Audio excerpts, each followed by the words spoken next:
Well, hello, I'm Theo Joe, and today I'm about to change your life, maybe, with some technology-related life hacks and pro tips that I've been using for a long time now. I've got 5 of them to go over today, and hopefully doing them will make your life a little bit easier. Before we get started, I obviously have to plug my amazing award-winning Instagram account, where you'll find the most hilarious tech memes you can possibly imagine, usually in my stories. So if you want to follow me on there, it's just @TheoJoe over on Instagram. Alright, so anyway, let's get right into the first tip.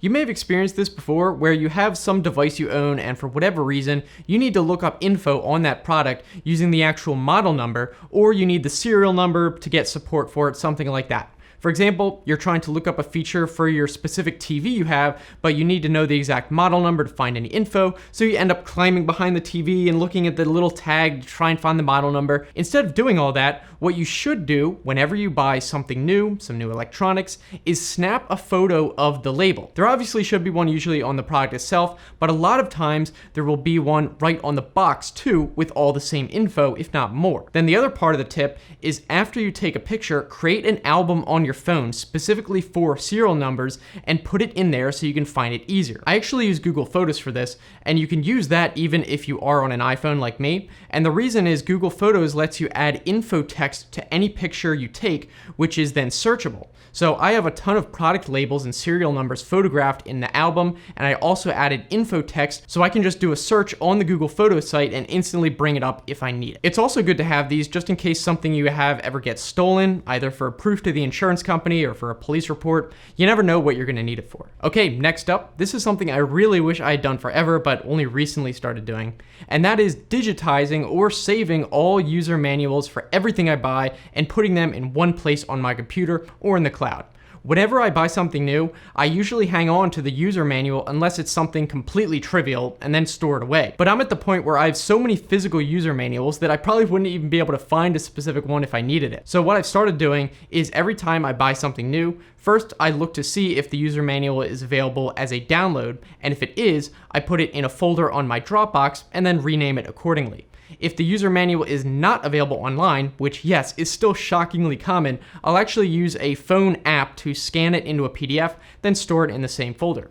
Lately, I've been using Adobe Scan, which is free and seems to work well, but there are other apps like Dropbox app, which also has a scan feature built in. I'll also typically scan the user manual if the physical copy in the box is different from the one on the web and has more info. This way, I can just trash the physical copy and not have to have it take up more space, filling up a cabinet or closet, and I can just search whatever I want instantly anyway. I definitely recommend putting the files into something like Dropbox. That way it'll sync to the cloud, so that way if your computer dies, you don't have to lose everything. All right, on to tip number 3. This is a few rolled into one, and some of you may know all this, but for those that don't, you'll definitely appreciate it. And these are some tips on how to talk to an actual human when you call into customer service and are stuck talking to the robot. Basically, it seems that almost every phone support robot system has a few code words you can use that actually request a person. For example, when the robot asks you a question, try answering one of the following words: agent, representative, or human. Usually that will trigger the robot to stop, and it should acknowledge the request. I've personally found that saying agent works in most systems if there is a command that accepts it at all, but the other ones are common too. Sometimes the robot will snap back with something like, well, let me try and help you first. And then you can try repeating the word, force it. And another trick that sometimes works is if the robot asks you to make a selection with the number pad, just press the 0 key a few times. Because I believe many systems are programmed to get you to a person if you make an invalid entry too many times. I've also heard, and I don't know if this is true or not, that if you're on hold and you're talking to a robot, saying a swear word or raising your voice is more likely to either move you up in the line or transfer you to a customer service rep. So if all else fails, you might even try that, but I think that might just be a myth. And finally for this one, there are a couple sites that can tell you how to best get to a human representative for specific companies. One of them is gethuman.com, and another is customerserviceplease.com, and there are probably others, but you can check those out. Oh, and here's a bonus tip related to customer service phone calls. Apparently, if you're on hold, but you don't hear any holding music, the person just muted you, that means they can probably still hear you. So don't talk smack on the customer service agent if they say, let me put you on hold, and they don't actually play any hold music and they just kind of muted you. Just be aware of that. They might still be able to hear you. Okay, on to number 4. This one will actually take a little bit of work on your part, and you might not think I'm serious, but I am. And that is memorize the phonetic alphabet. Wait, what? Yes, hear me out. How many times have you been on the phone with customer service and you have to read off something to them and make sure they spell it right? Whether it's your name, a street address, a serial number, anything, and you start saying something like B as in boy, D as in dog, L as in, and then the only good word you can think of is something stupid like L as in leprechaun, and then it takes an hour to spell anything out. Instead, just learn the NATO phonetic alphabet, which was specifically created for this purpose, which is to be easily distinguishable over a radio, even with poor signal and pronunciation. You'll never have to worry about having to come up with words to use for each letter because you'll have this set memorized. And many of you may have already heard of these before, so it won't be as hard to memorize as you think, and might save you untold stress going forward. And finally, we have number 5, though I do have a random bonus one at the end. So for the background on this one, as you probably know, these days we all tend to get a ton of robocalls, telemarketers, scams, phone calls, and just unwanted phone calls in general.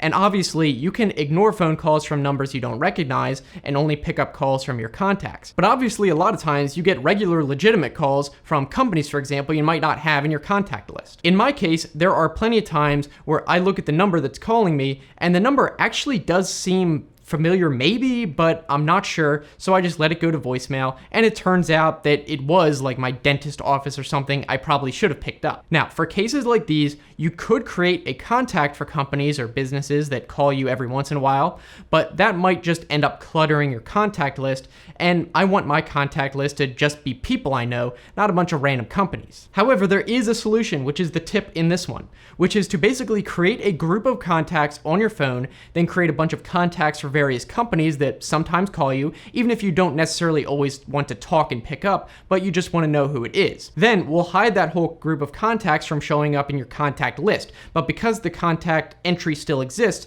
you'll still have it show up when they call. This can be done on both iPhone and Android, which I'll show you in a second. So how you actually do this will depend slightly on whether you're on an iPhone or Android, and might seem a bit complicated, but I'll walk you through it.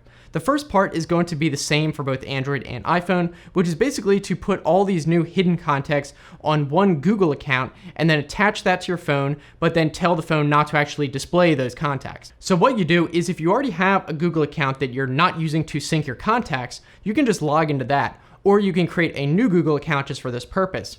And then on either one, go to contacts.google.com.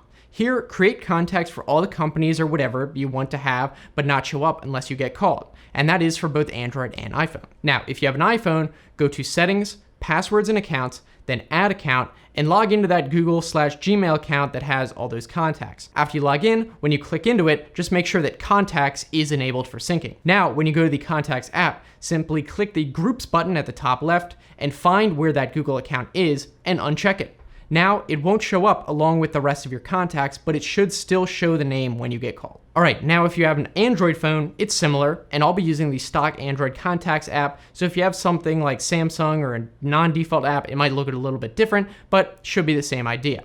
In the Android settings, go to Accounts, click Add Account, then log into the Google account we've been talking about. I'm on Android 11, so this might look a little bit different, but I'm sure you can figure it out. When you add it, to double check, just click into it and make sure that Contacts is synced here. Now, when you go to the Contacts app, click the profile picture at the top right and select Contacts from all apps. But then click the 3 dots and select Customize View, and then click the circle for Customize, which will let you choose which contacts from which accounts you want to show. So expand the one for the relevant Google account and just uncheck it. Now, those contacts shouldn't show along with the rest. Okay, now that one might seem kind of involved, but once you set it up, it's easy to maintain. You can just add new contacts by going to contacts.google.com, and it should auto sync to your phone. Now finally, I mentioned I do have a kind of random bonus life pro tip, and that's because it's not really tech related, but still good to know. So you know how when you go to the grocery store, a lot of the times they have 2 prices, one for people who don't have the shopper's card, which is basically a markup, and then there's the real price, which is only if you have a member's card. And I'm talking about the grocery stores that have the free membership cards, not the ones where you have to pay for the membership. You know, it's the one where usually the cashier will just scan a generic one anyway at the checkout if you ask. Usually, they'll try to get you to sign up for the card, but here's the trick. When they give you the card that is attached to the registration form that you're supposed to send in with all your info, just don't send it in.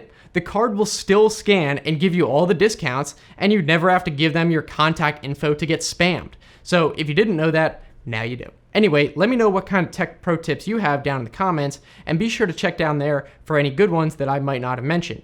If you want to keep watching, the next video I'd recommend is one I made talking about tips to make Windows run faster. I'll put that link right here, you can just click on. So thanks so much for watching, guys, and I'll see you in the next one.